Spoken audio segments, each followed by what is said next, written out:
Hey everyone, it's Isaac from True Shaping Gaming, and today I have a water gin list. Let's jump right in. So, I'm going to be honest right off the bat that this is still a work in progress. We've tested it and we liked it, and there's definitely something here. But the first thing is that it's Spirit of Water.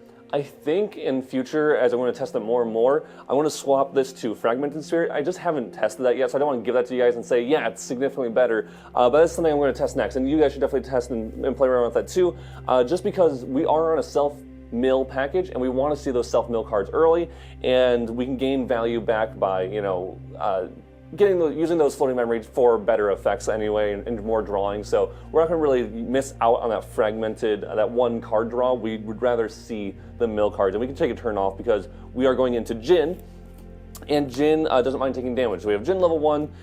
We not usually getting that effect. Maybe randomly late game you might, but really we're not getting his inherited effect. Level 2. Again, we might be able to use it. We do run some attack cards. We do run some weapons that we could use, but that's just not going to happen most likely. But level 3, we're just getting here mainly and quickly for the, immortality. So we start using those cool Exia cards. That's the main thing. Once we are level 3, we're going to go Berserker's Plate pretty much immediately. This is just a card that's going to deal damage to you, which is going to bump up your, get you to your damage that you need to get to for actually killing your opponent. And of course, getting us more cards, giving us a little more health. So if you bring this out, it gives you 7 health and then deals 3 to you. Technically, you have like 2 turns where this still doesn't. The payback or the bad part of it of dealing damage to you is also a good part. It's a little confusing. It takes 2 turns, more than 2, just over 2 turns for that to actually occur. So it's a very, very good card. We do play his weapon, the polearm. This is very good. Again, deal 5 damage to yourself, draw a card.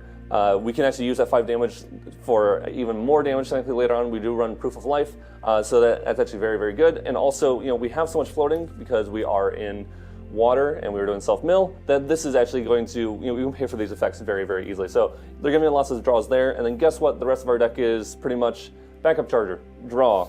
We have GCR, again, another draw. Chalice of Blood, Broken and Jin, draw 2. Just very, very good cards. And that's one more draw card usually. Scepter of Lumina, we're not usually using this for damage. We are mainly using this for just essentially the 2 card draw. We can banish Floating Memory, get this out, put 5 cards down, draw 2 cards, another Chalice essentially, and then the last 2 cards. So we do have Safeguard Amulet, just a little protection, maybe can help save us a little bit from early chip damage that we're taking from, well, it was Razor Gale in testing, but that's less of a worry now. But even like a Fireball or 2, maybe like just anything, or Storm Slimes where we're taking too much damage maybe in our end step, and maybe we're able to stop a little bit of that and actually make it so we're not going to die. Whatever it might be, we have Safeguard. This definitely is a flex spot though. And then Eventide Spear. So this is a polearm. This is something that we could bring out for level 1 and level 2. If the opponent has 2 rested allies in our main phase, that's really cool. Also, it's just sometimes we get to level 3, we might actually have the kill, but we don't have an attack card to attack with, and so this gives us that out. So we can use Eventide Spear once we get to level 3 even, just to swing and deal some damage or go for the kill, or because we run Fracturize, we can swing with this card and before damage Fracturize, and we'll still hit for the damage, and then we just get a mana rock that we can use for future turns. So just a very, very solid card overall. But let's jump right into the main deck. So the main deck, I have kind of split it up into essentially the mill package, the cards that we are going to mill, and the cards that we don't want to mill but are just really good synergies in the deck. So mill package, to no one's surprise, it is a 4 of Icebound Slam. So yeah, we're not getting that class bonus to make it cost 2 less, but we are going to, hit our opponent for guaranteed 8 damage in this deck unless they have Nullifying Lantern out. And then mill ourselves. That's the biggest thing. We want to mill ourselves. Icebound Slam can push a lot of damage. It is an attack card, so we can utilize that later if we need to. We have a big enough influence where that actually just could happen. And then, again, milling ourselves, hopefully hitting some Floating Memories so we can level up. And then, of course, Fractal Rain. These two go hand in hand almost every single time. when we're on a self-mill package, there's nothing better than a self-mill than cards that essentially replace themselves when they self-mill. So, Fractal Brain, really, really good. Not much more to say about it. You can choose to mill yourself or your opponent, so if for some reason you don't want to anymore, maybe you're getting low on cards in your deck, just remember you can always mill your opponent too. People forget about that in self-mill. Cerulean Decree, just a really solid card. We can negate one of our opponent's cards while drawing a card in memory, so we go net even. We can stop a little bit attack damage from our opponent, again, and go even, or we could, I guess, do both, but that's usually not happening, of negate and minus the attack. Again, this is just a really solid card. We don't run Frostbind or Song of Frost, so that's our kind of only counter card. We run Frostthorn Paladin, self-mill. This uses floating memory. We have a lot of floating memory. Gets a lot of good value. And then a newer card, Aqueous Stallion. So the reason why we also have Frostthorn in here is because while we do want to take damage, we don't want to get it completely taken out of the game by someone spamming the board and just like instantly dying. And so these two cards basically become both our 3/4 for 3 and give us the ability to fight for board a little bit, to control board, I guess I'd say it more. And if they die, you get a little more water on the drop, that's fine. But they're also just very, very solid cards, just really good beaters to have on board. So Aqueous Stallion, yes, if they do have Nullify and Lantern out, this does get turned off. That is kind of the weakness of water in general right now, especially going a full water package. It's kind of like how fire a lot of times feels if you're going fire graveyard. This is just water graveyard, but still a very, very good card. And then our last card, Revitalizing Cleanse. Again, why we run Amulet as well. We can heal a decent amount of damage if we get it to a big influence, which you definitely can do in this deck.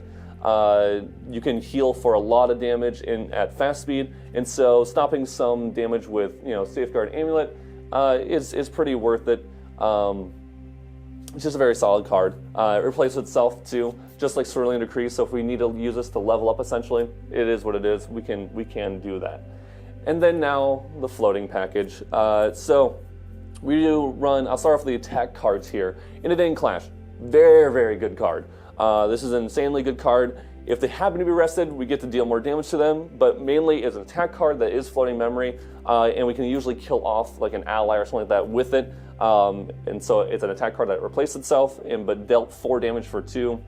Really, really solid card. We do run Tidal Sweep. This is not usually used for killing board. I have used the kill board because they've gone and tested. We've done like some kind of allies or something like that, or they just have board control and they have more than one unit rested. And so I go Polearm, bring that out, and then I also go. I'm in level 2 Jin, and so if I can find level 2 Jin, there he is. You go Polearm, and then level 2, if I just went into level 2, he gets +1 attack, and so we can actually sweep for 3. It's not the greatest, but it's not the worst. So, but mainly, it's Warrior Floating Memory. We are Warrior, so that's really, really nice to have. And then we have 4 Fracturize. Starting into a little more of the utility cards. Fracturize is just really, really good. Good with Backup Charger, good to stop their stuff. To be annoying to their stuff if you really want to. If you're down to your last materialization, you can bring out Safeguard Amulet, Fracturize it, just give you a rock. Or second to last maybe, well, you can still utilize the floating memory, but we do have ways to utilize the floating memory even if we aren't, materializing something. Lost in Thought, this is how we can get huge influences, draw a bunch of cards with Lost in Thought. I mean, just a ton. Again, it is a card that you can just chuck into the graveyard, maybe play a Frostthorn Paladin to eat it, to buff it up, or just to level up at fast speed, whatever it might be. We run 4 of Refracting Missiles. We have some fractals. You can kill some stuff off. You can ping off like Baby Gray or something like that, or Baby Red, or Baby Green if it's going to, escape the wreckage, on that kind of stuff, and you just want to kill it so they don't get the value off of it. Refracting Missile is good there. It can ping for 2 or 3 sometimes, so maybe you might be able to kill some other ally, but mainly, again, floating memory. Chilling Touch, very rare scenarios. Maybe they put 1 down in memory to level up for their turn, so they might be able to Chilling Touch them to remove that, so it makes their turn more awkward. They have to use 2 cards to do that, but mainly, again, floating memory.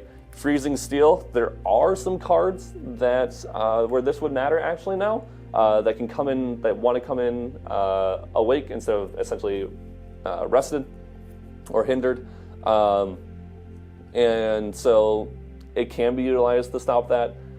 I'm trying to think of many. I guess Nullifying Mirror, the new proxy vault card. This would be actually used for that, so they can't turn off your Revitalizing Cleanse. Maybe. That's the only case I can think of. And now we have our Exia cards. So we are on 3 Proof of Life. This is actually something I would try to figure out. The counts on these are still being determined. I almost want to bump this to 4 because it is so good to either double your damage, and then if you're at 40 and you really want to get to that 40 plus damage, because if you mill this, it's fine. I forgot we actually are running non-wind cards or non-water cards in this deck, so you might actually hit it off of the Icebound Slam. That's okay. Icebound Slam is not our win con. It's just a way to help mill ourselves quickly.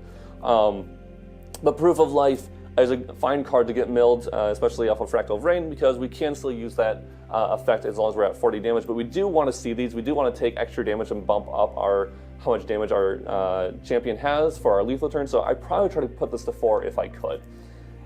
We do have 2 Relentless Outburst. This is just like an alternate win con.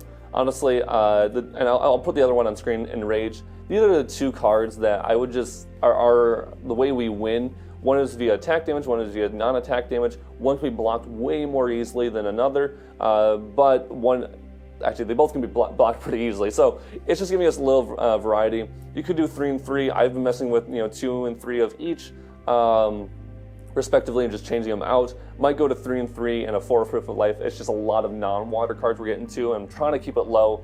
But they are the only way we win. Well, it's not the only way we win. It's just the most consistent way we win, because we could just go ally beatdown and try to hit their opponent, but this is a more consistent way to win. So I do like these cards. I don't like that this can be blocked so easily. I do like this card. I don't like that it can be blocked so easily, but the deck did function really well in testing, and we did probably 10 to 20 games of it, and it did feel pretty good. It lost some, it won some. It wasn't like absolutely blown out of the water. Like I said, the only times that it really felt bad was when I couldn't find that self-mill package. So going maybe Fragmented Spirit might be better. I wouldn't go Serene because we don't have any way to turn water back on, and we still want to utilize water in the late game. So Fragmented, probably the best bet there. But that's the deck, guys. Thank you so much for watching. If you like it, if you have changes to it, different thoughts on it, maybe you've had a water gin list as your, for yourself that you've made, let me know. Leave a comment below. I would love to hear the changes and thoughts that you guys think would be good for the deck. In any case, I will see you guys in the next one. Peace.